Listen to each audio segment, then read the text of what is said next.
제가 말씀드릴 것은 그러니까 종결형의 변화와 근대적 문체라고 하는 제목으로 말씀을 드리게 될 텐데요. 발표된 그러니까 준비된 발표문을 읽어 내려가면서 말씀을 드리도록 하겠습니다. 그 발표집에서 63쪽부터 시작하는데요.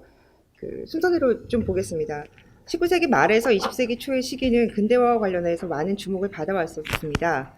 한국 어문학 분야에서 이 시기에 이루어진 언어 문화의 새로운 흐름에 이제 주목을 해왔는데, 이 중 가장 많은 논의가 이루어진 문제는 소위 근대적 문체와 관련된 그런 문제이고, 또 이게 다양한 측면에서 조망될 수 있는데, 언문일치하고 관련해서 북한문 혼용체의 전개 과정을 둘러싼 문제, 그리고 서사문의 문체 변화와 관련한 문제, 이 두 가지가 가장 중점적이었던 것 같습니다. 이에 대해서는 이미 많은 논의가 있습니다. 국어학 분야에서 좀 더 관심을 가져왔던 것은 북한문 혼용체 혹은 언문일치 이쪽과 관련한 부분이었던 것 같고, 이 서사문의 문체하고 관련해서는 그에 비해서는 좀 더 관심이 적었던 것 같습니다. 제가 말씀드리고자 하는 바는 이 중에서 서사문의 문체 변화, 그리고 그 중에서도 종결형의 문제에 대해서 좀 더 초점을 두어서 말씀을 드리고자 하는데요. 일단 국어학 분야에서는 앞선 북한문 혼용체의 문제에 비해서는 좀 더 관심이 적었기도 하고, 또 국어학 분야뿐만 아니라 국문학 분야에서도 혼란스럽게 기술되거나 혹은 설명되고 있는 것이 아닌가 하는 생각들을 제가 좀 가지고 있었기 때문입니다. 근대적 문체와 관련된 여러 문제가 국문학과 국어학의 두 분야에 밀접하게 관련이 되어 있음에도 각각의 분야 내에서만 논의가 이루어지거나 해당 분야 내에서 주장의 타당성이 입증되었는지 여부와 관계없이 교차적으로 인용되는 일도 있고, 또 해당 분야 내의 논리나 시각의 틀과 관계없이 특정 표현 혹은 특정 주장만 인용되어서 논거로 사용되는 일이 흔치 않은 그러니까 흔치 않게 보입니다. 두 분야 내의 학문적 논리에서의 타당성이 입증되었을지라도 그것을 다른 분야의 시각으로 본다면 조금은 다른 논리가 가능할 수도 있지 않을까 합니다. 또 지금쯤에는 서로에 대한 논리 검토가 또 필요한 시점이 아닌가 싶기도 하고요. 그래서 지금 이 발표문은 세 가지로 나누어서 살펴보았습니다. 첫 번째는 종결어미 라와 다에 대한 문제이고, 두 번째는 소위 라체 혹은 다체라고 얘기되는 것과 관련한 문제이고, 그다음 세 번째는 더라와 얻다에 대한 문제입니다. 64쪽입니다. 종결어미 라와 다라고 하는 제목으로 말씀을 드리고자 하는 것은 몇몇 논의들에서 이 종결어미 라와 다가 이형태 관계가 아니라 별개의 특징을 지니는 것이라는 그런 주장을 볼 수 있습니다. 대표적으로는 김미영 선생님의 일련의 논의들, 그리고 정은균 선생님의 일련의 논의들에서 이제 이러한 주장을 볼 수 있는데요. 잠깐 위쪽을 인용한 부분을 잠깐 읽어보면, 김미영 선생님 같은 경우는 다가 화자의 존재를 드러내지 않은 채 명제 내용을 서술하는 일반 서술의 종결형이고, 라가 화자가 지금 바라하고 있는 목소리를 느끼게 하는 상위 서술적인 그런 종결형, 이제 이런 주장을 하고 계십니다. 근데 이제 그 아랫단락에서 제가 말씀드렸습니다만, 문제는 이 김미영 선생님 혹은 정은균 선생님처럼 라와 다가 각각 원래 이런 특징을 가지고 있는 종결형이다 라고 하는 것들이, 그러니까 문학 쪽 논의라고 할 수 있는, 예를 들면 배수찬 선생님이나 이정 선생님 같은 그런 국어학 외의 분야에서 사실로서 인용이 되고, 또 그분들의 논의 안에서 근거의 하나로 다루어지고 있다는 점입니다. 1번은 이제 구체적으로 어떤 것들이 이제 인용이 되었는가 하는 것을 제가 자세히 좀 보여드린 것이고요. 예문 번호 1번 아래에 있는 이제 그런 부분에서, 그렇다면 김미영 선생님의 일련의 논의와 정은교 선생님의 일련의 논의에서 종결어미 라와 다가 이형태 관계가 아니라 개별 특징을 보이는 것이다 라는 것에 대한 근거가 뭔가, 이제 이런 점을 살펴보면, 우선 김미영 선생님 같은 경우는 고영문 선생님을 이제 인용을 하셨는데 좀 일부가 잘못 인용된 지점들이 좀 있기 때문에 고영문 선생님은 이제 인용 논거로서는 활용이 될 수 없을 것 같고, 이제 65쪽에서 이 김미영 선생님하고 정은균 선생님에서 그럼 구체적으로 어떤 논거들을 통해서 이런 주장을 했는가 하는 점들을 이제 살펴보면, 좀 국어학의 입장에서는 받아들이기 어려운, 예를 들면 15세기의 어떤 예들을 가지고서 이제 현대의 관점에서 말을 한번 바꿔보면 어색하다, 이제 이런 논조가 좀 되어 있는 지점들을 볼 수 있습니다. 이제 관련해서 정은균 선생님에서는 이광호 선생님과 관련한 그런 논의들, 예를 들면 지금 65쪽 그 하단 부분인데요. 이광호 선생님께서는 이제 라하고 다가 선행 결합 요소가 무엇인가에 따라서 라의 경우에는 플러스 의도, 그러니까 의도를 가진 그런 어미이고, 다의 경우에는 의도가 없는 마이너스 의도를 가진 어미이다. 이제 이런 주장을 하고 계십니다. 다만 이제 구별해서 봐야 할 것은 김미영 정근 선생님하고 달리 예를 들면 이광호 선생님 같은 경우에는 적어도 그러니까 그 중세국어나 근대국어의 라나 다가 보이는 특징을 현대국어의 것하고 동일한 맥락에서 이제 파악하신 건 아니고 중세국어 자체 내에서 결합 환경이 어떤가 이런 점들을 살펴보신 건데요. 65쪽 하단부터 66쪽 그 상단까지는 이제 이광호 선생님께서 보여주신 이런 다양한 라 선행 요소 또 다 선행 요소들과 관련해서 형태적인 분석 관점에서 요즘 저희가 많이 이해하고 있는 그런 관점에서 보면 좀 형태 분석에 있어서 수정될 부분이 없지 않은 그런 점들을 지금 66쪽 상단에서는 보여드렸습니다. 그렇게 해서 정리를 한 것이 66쪽 중간 부분에 있는 이 프라임에 정리된 바인데요. 이를 보면 감탄의 선어말 어미는 그러니까 이광호 선생님이 플러스 의미가 있다고 한 부류나 마이너스 의도의 의미가 있다고 한 부류에 모두 속해 있기도 하고 또 E' 가나 E' 나에 속한 형태들이 의도와 관련된 일관된 의미를 공유한다고 보거나 혹은 개사 2가 의도의 의미가 있다고 보기도 어렵습니다. 국어학적인 관점에서는 결국 종결어미 라와 다는 선행 형태에 따른 이형태 관계로밖에 파악될 수가 없는데 그러므로 중세국어 이래로 종결어미 라와 다가 이형태 관계가 아니라 개별 특징을 지니는 별개의 것이었다는 주장에 대한 근거는 현재로서는 찾기가 어렵다고 볼 수 있겠습니다. 두 번째 말씀드릴 것은 라체와 다체에 대한 것입니다. 국문학 분야의 연구들에서 근대적 문체와 관련해서 라체와 다체를 대비하여 논의한 것은 지금 앞에 살펴본 종결어미 라와 다의 문제하고는 조금 다른 맥락인 듯합니다. 여러 연구에서 더라, 이라, 이들을 통칭해서 라체라고들 말씀하시고 또 은다, 얻다, 이를 또 다체라고 말씀을 하시는데 이런 것들을 대비하고 그 변화 과정을 탐색하면서 이제 근대적 문체에 대해서 설명하시곤 합니다. 예를 들어서 권보드레 스님 같은 경우는 이라, 도다, 더라 이거를 초월적 어투다.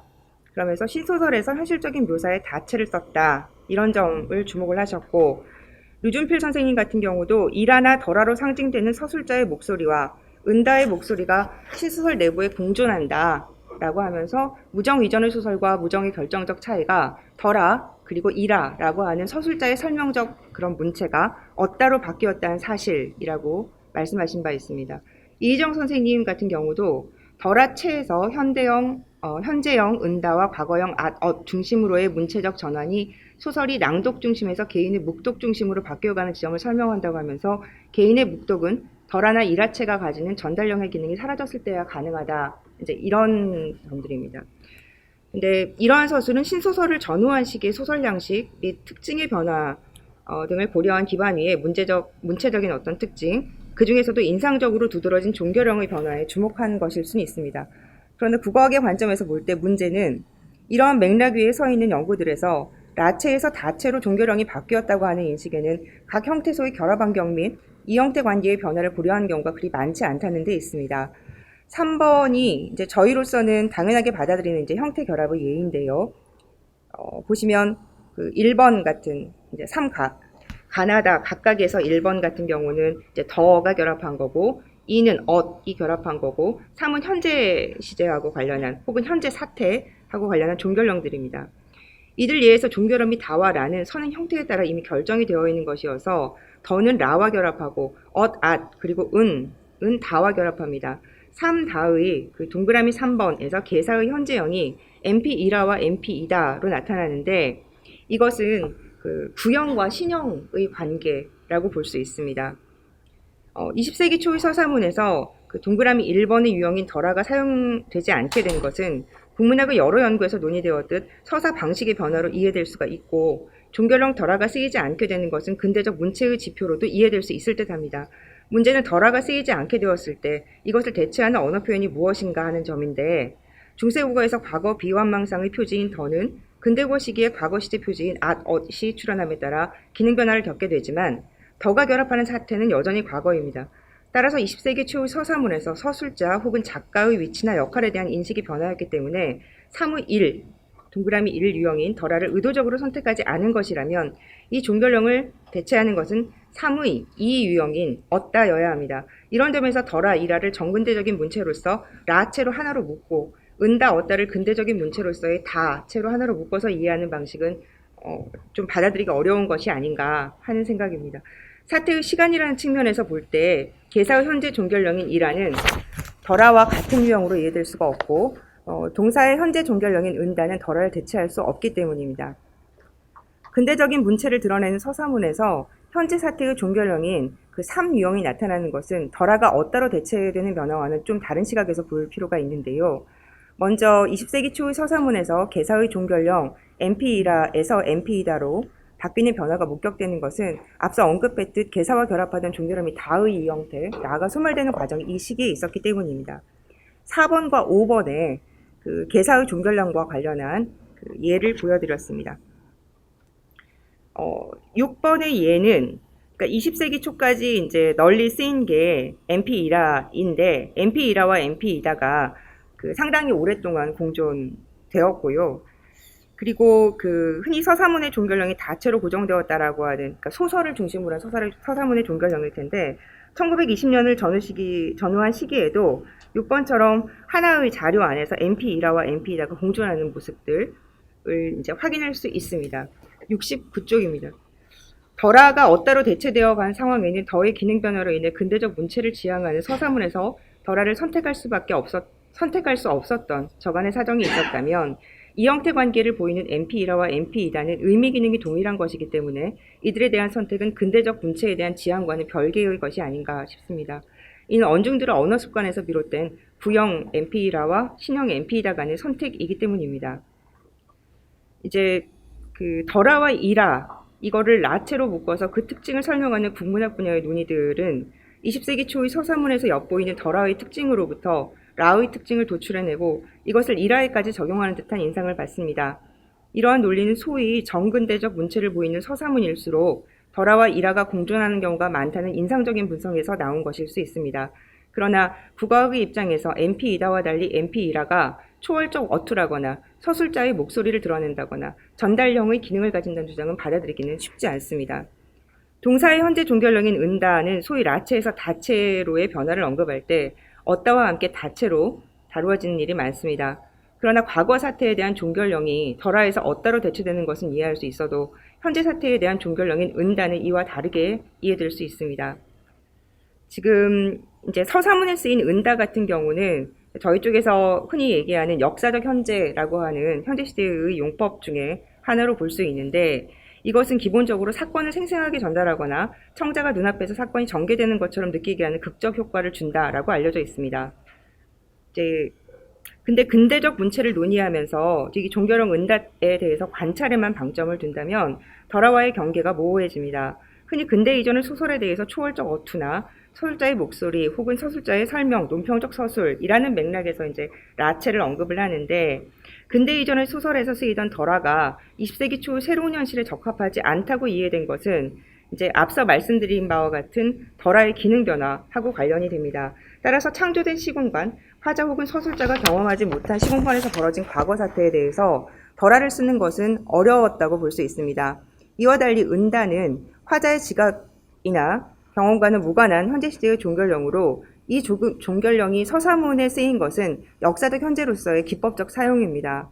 언어 표현의 의미 기능을 고려한다면 20세기 초의 의미 기능이 변화한 덜아는 그러니까 화자만이 지각, 경험, 관찰한 사태를 전달한다는 것을 서술하는 데 비해서 은다는 화자와 청자가 함께 지각, 경험, 관찰할 수 있는 사태를 서술합니다.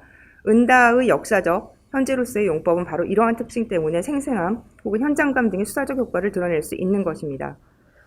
역사적 현재의 이 같은 수사적 효과는 초월적 어투, 설명적, 논평적 서술을 특징을 드러낸다고 서술되는 이전 시기의 소설에서도 볼 수 있습니다. 즉 소위 말하는 근대소설이라고 하는 것, 여기에만 있는 것은 아닙니다. 다만 은다가 드러내는 수사적 효과를 보이는 묘사가 이전 시기에 비해 20세기 초의 소설에서 좀 더 확대되었다는 것이 새로운 장르의 근대적 문체가 보여주는 특징의 하나라고는 할 수 있겠습니다. 그러니까 양적으로 늘어났다라고 하는 점이요.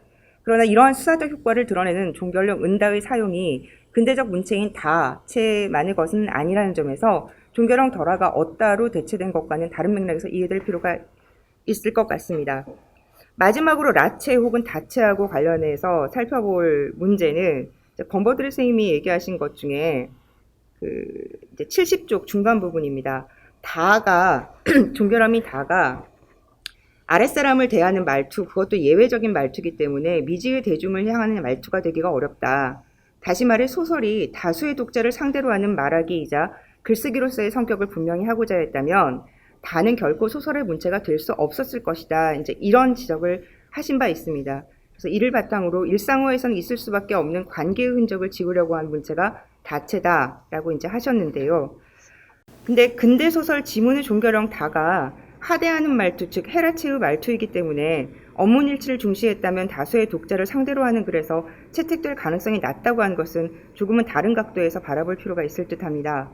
근데 이전의 소설에서도 지문의 종결형은 소위 서술자의 편집자적 논평이 아닌 한 청자를 높여 대우하는 표현을 쓰지 않았습니다. 또 불특정 다수를 대상으로 하는 서사문은 설득을 지향하는 유형의 글이 아닌 한 상대높이법에서 가장 낮은 등급의 종결형으로 표현되는 것이 일반적이었습니다. 근대 이전 소설의 대표적인 종결형으로 언급되는 덜화뿐만 아니라 어떤 행위를 지시하는 혹은 그런 행위를 하도록 이끄는 글에 쓰이곤 했던 명령형 험이 으라, 어떤 사실을 원칙적으로 일깨워주는 기능을 하는 것으로 이해되는 원칙법의 종결형이 니라 등도 상대 높임법의 등급 분류에서는 가장 낮은 등급을 차지합니다. 그렇다면 불특정 다수의 독자를 대상으로 하는 글이라고 하는 상황이 화자 청자 간의 대우 관계가 드러나야 하는 일상어와 다르다는 것은 20세기 초의 근대 소설만의 상황은 아닙니다. 이미 글이라고 하는 공간은 일상어에서는 있을 수밖에 없는 관계의 흔적이 존재하지 않는 혹은 무의미한 그런 공간이기 때문입니다.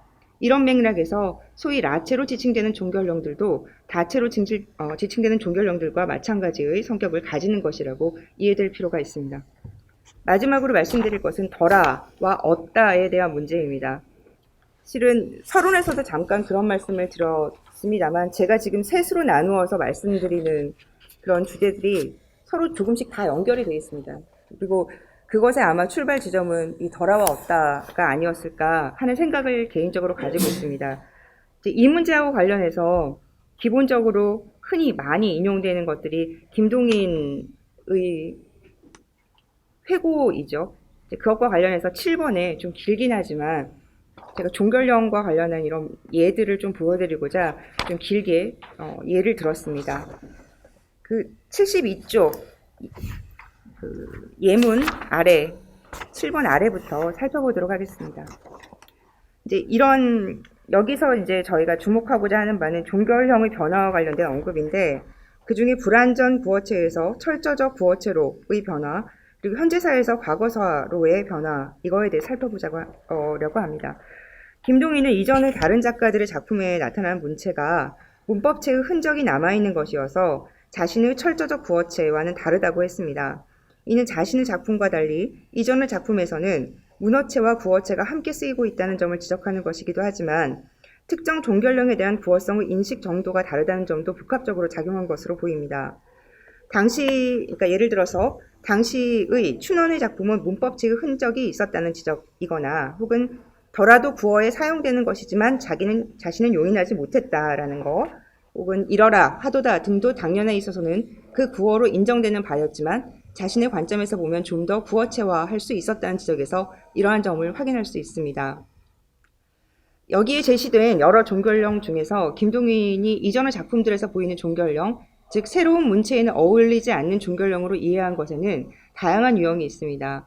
예를 들어서 니라, 또 리라, 그리고 노라 이런 것들은 아마도 당시에도 예스러운 표현으로 이해되었을 가능성이 높고 개사의 현재 종결령 이라의 문제에서는 앞에서 설명드린 바와 같습니다. 그래서 이러한 종결령들은 아마도 김동인이 의도하는 구어체의 성격에 맞지 않았을 가능성이 있어 보입니다.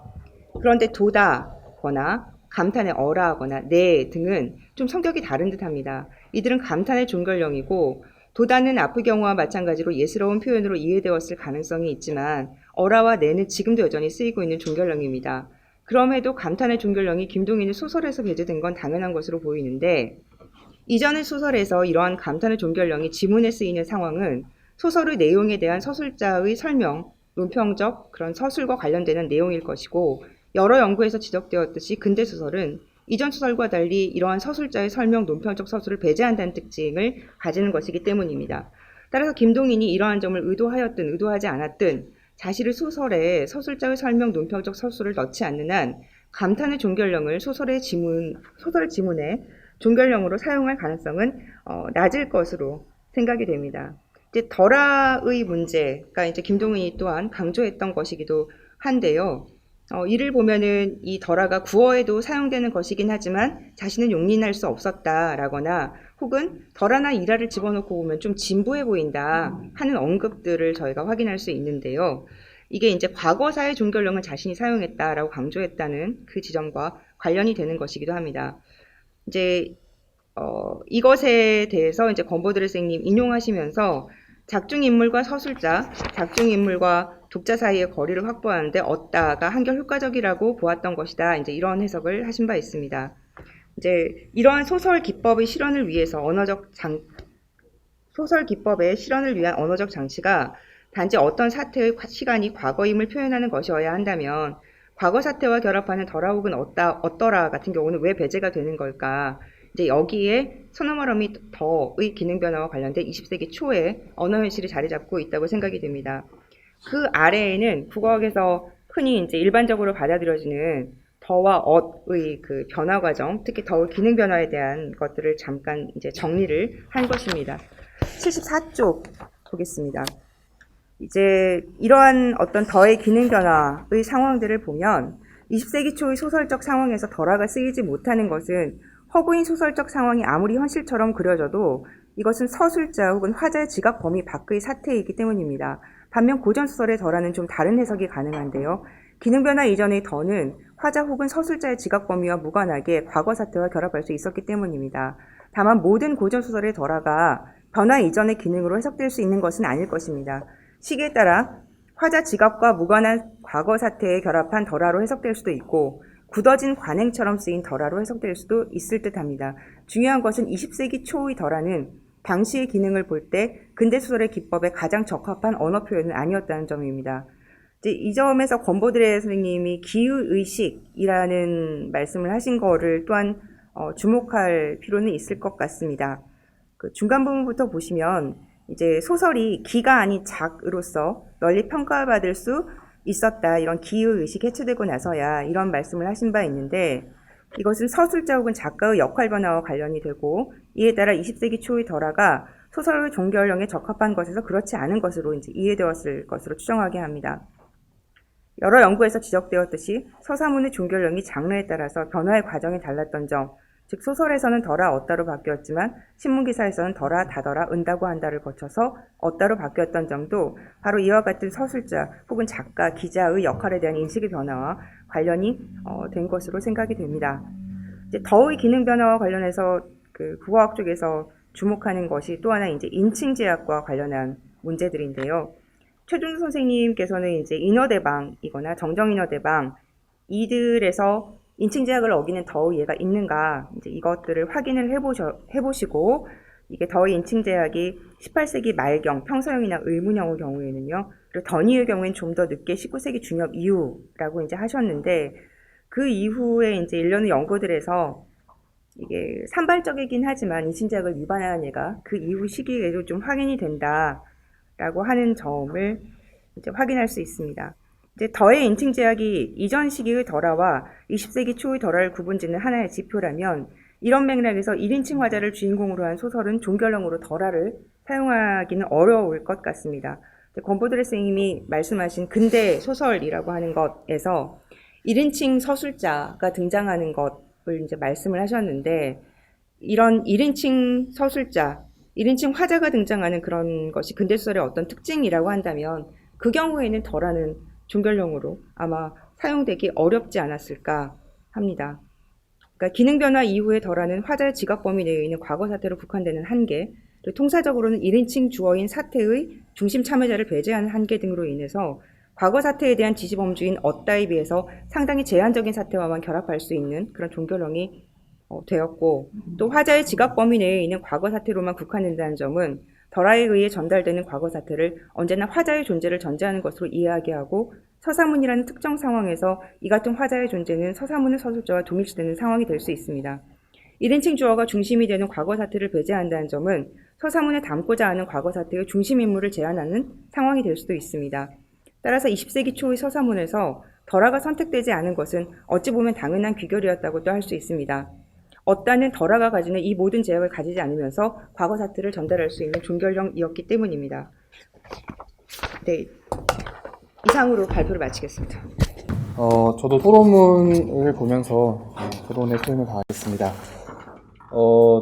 이제 처음에 제목을 받고는 약간 저는 이제 언어학의 문제가 주로 다루어지는 줄 알았는데 이제 발표문 받고 보니까 이게 문학에서 이제 문체의 근대화와 관련된 그런 사안에 대해서 부학적으로 검토한 논문이라는 걸 알고 이제 거기에 맞춰서 몇 가지 제 생각을 덧붙였는데요. 이제 국어학자로서 문학을 전공하시는 분들과 얘기를 하다 보면은 특히 이제 그 19세기, 20세기 전환기에서 라와 다 체를 자주 언급을 하시고 그런 차이를 말씀 많이 하시는데 들으면서 잘 이해가 안 되는 경우들이 많이 있었고, 그런지 그때마다 단순하게 장르라는 게 투식을 만들고 투식이 만들어지면 그게 문체가 되고, 그러면 이제 이런 것들이 변화에 저항을 하게 되고 새로운 장르가 수용이 되면서 이제 그 새로운 장르에는 새로운 표현들이 등장을 하니까 그냥 그런 차이가 나서 이제 이런 것을 문학에서 라 다 이렇게 얘기를 하는가 보다 이렇게 많이 이상적으로 해석을 하고 알았는데, 이 발표문을 보면서 조금 이제 그러한 정체가, 의문의 정체가 무엇인지 약간 해소가 되었습니다. 저는 이 발표문에서 가장 중요한 핵심이 이제 더의 기능 변화가 근대 문체의 이제 덜하를 어따로 대체시키는 그 핵심이 이제 더의 기능 변화다. 이 주장이 이제 이 논문에서 가장 중요한 부분이라고 생각을 하고 거기에 대해서 몇 말씀을 더 덧붙여보겠습니다. 뭐 나머지 그 국어학적 관점에서 명백하게 문제가 됐던 점들이 지적된 것에 대해서는 저도 모두 동의를 하고 아마 국어학 연구자라면 별 이의가 없을 거라고 생각이 됩니다. 세 번째 달라겠습니다. 전통적인 이제 이야기 방식은 아마 그 어느 인류 집단을 막론하고 이제 작중 화자가 전지적인 관점에서 이제 이야기를 진행시키는 방식으로 아마 이야기가 발달을 해왔을 것 같습니다. 그래서 이제 뭐 우리 판소리에도 뭐 각설하고 같은 말은 이제 이야기를 하다가 이제 자세한 상황을 생략하고 이야기를 이제 진행시키겠다 이렇게 할 때 이제 각설하고 같은 말을 표현을 쓰는데, 이게 이제 영어권에서도 보면은 이게 중세 영어에는 잘 기억이 안 나는데요. I cannot say more 이런 말을 이제 화자가 얘기하면서 다음 얘기로 넘어가겠다는 뜻으로 이런 말을 자주 했다고 합니다. 그러니까 서양에서도 원래는 이제 그 전지적 작가 시점으로 이야기를 하는 것이 전통적이었다가 현대적인 소설 기법이 등장하면서 이제 뭐 1인칭 관찰자 시점 이런 게 등장을 한 것이었겠죠. 이제 어쨌든 우리는 그것을 개항과 함께 이제 새로운 장르를 받아들이게 되었던 것이고, 기존과는 달리 작중의 화자가 소설에서 전개되는 모든 상황을 알 수가 없기 때문에 더라는 이제 이런 선언문을 쓸 수 없는 상황이 많아지면서 이 문체 변화가 동반되었다라는 설명은 제가 보기에는 이제 전형적인 언어 변화의 방식으로 굉장히 적합한 관찰이라고 생각이 되고, 이제 기존에 제가 학부 다닐 때나 이제 문학하는 동료들하고 얘기를 할 때에는 뭐 한국의 문체는 뭐 이광수가 주도해서 변화시켰다, 김동인이 했다 이런 식의 얘기를 많이 들으면서 어떻게 한 개인이 문체를 변화시킬 수 있지 이런 생각을 많이 했는데, 언어학도로서는 지금 이정세 발표하신 이런 설명이 문체 변화의 가장 중요한 기제라고 저도 동감을 하게 되었습니다. 그래서 사실 질문이라기보다는 그냥 저의 감탄을 늘어놓는 글이 되었는데요. 네, 그 다음에 몇 가지 좀 이제 기타 사항으로 두 가지를 적어두었는데, 이게 이제 기존에 이제 더 예스러운 표현하고 더 개신적인 표현이 뭘까, 더 새로운 표현이 뭘까 이런 생각을 해보면 이제 이 형태 자유변이 관계에 있었던 뭐 이라와 이다, 뭐 이어서와 이라서, 뭐 이고와 이오 이런 것들이 이제 더 예스러운 표현인지 아닌지를 인상적으로 이제 결정해 주는 요인들이 아니었을까 생각이 되고, 그래서 이제 뭐 어떤 표현이 더 예스러운 문체고 더 새로운 문체이고를 판정을 할 때 이제 이런 자유 변이에 관계에 있었던 것들이 장르에 따라서 얼마나 많은 비율로 등장을 하는지 그런 것들을 관찰하는 게 더 좋겠다는 생각이 들어서 1번은 적어두었고요. 2번은 더의 기능 변화 시점을 짧게 한 달락으로 정리를 해주시긴 했지만 더가 이제 인칭 제약을 가지게 되면서 그런 장르들에서 이제 얻다가 얼마나 잘 나타나는지 그런 것들도 소설 장르에서 이제 고소설과 현대소설이 그런 것이 대체되는 과정하고 비교해서 보는 것도 좀 추가적으로 도움이 될 수 있겠다는 생각이 들었습니다. 이상입니다. 할 말이 아주 많으셨을 것 같은데 너무 아껴주신 것 같아서 말씀해주신 바를 제가 이거를 이제 보완을 하고 수정을 하고 하는 과정에서 좀 더 꼼꼼하고 자세하게 이제 저도 생각을 해보면서 이제 선생님이 지적해주신 바를 보충하도록 하겠습니다. 이제 잠시 이제 드릴 말씀을 저희가 국어학 쪽에서 하지만 이다의 이형태의 여러 변형 선생님 말씀해주신 이다와 이라뿐만 아니라 이어서 이라서라든가 이런 부분들에 대해서 사실 연구가 안 되어 있는 건 사실입니다.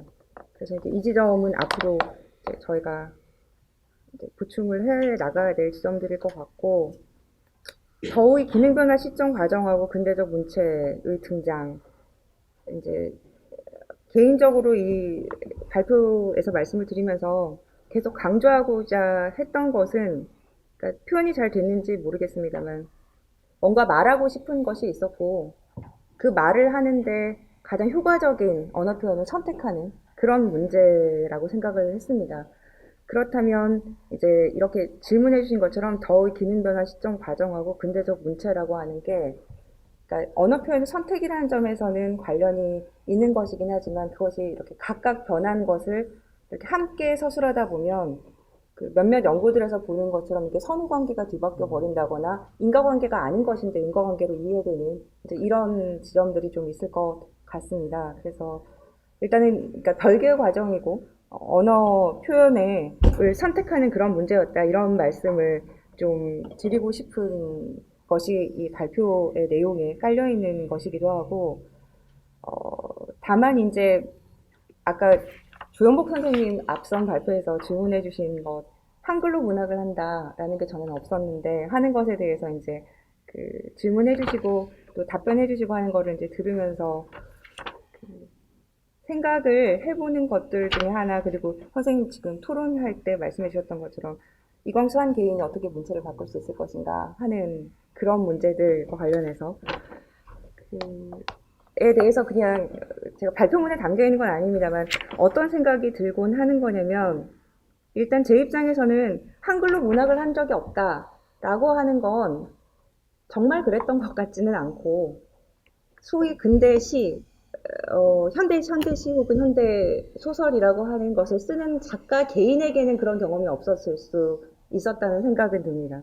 그런데 이제 그 전통들은 내려오는 것이고요. 우리가 고전시가라고 하는 것들, 고전소설이라고 하는 것들에서 이렇게 한글로 문학을 하는 것과 관련한 전통은 있었던 것 같습니다. 그래서 이 한글로 문학을 한 적이 없다, 그래서 본받을 만한 어떤 그런 것이 없는 것에서의 고충, 뭐 이제 이런 것들에 대해서는 고전 시가나 혹은 고전 소설들에서 충분히 그런 전통이 있었던 것 같은데, 다만 그것이 혹은 그러니까 근대 소설이나 근대 시라고 하는 그런 것들에서 좀 죄송합니다, 표현이 구닥다리적인 어떤 그런 것으로 느껴졌던 건 아닌가 하는 생각이 들고, 그러면서 이광수라든가 김동인이라고 하는 사람이 그러니까 예전에 많이 봤던 그런 어떤 고전설이나 이런 것에서 나오는 그런 문체가 아니라 한 개인이 굉장히 주도적으로 어떤 것들을 보여주는 셈이 되는 거죠. 그런 면에서 또한 개인의 중요성은 또 이 시기 문체와 관련해서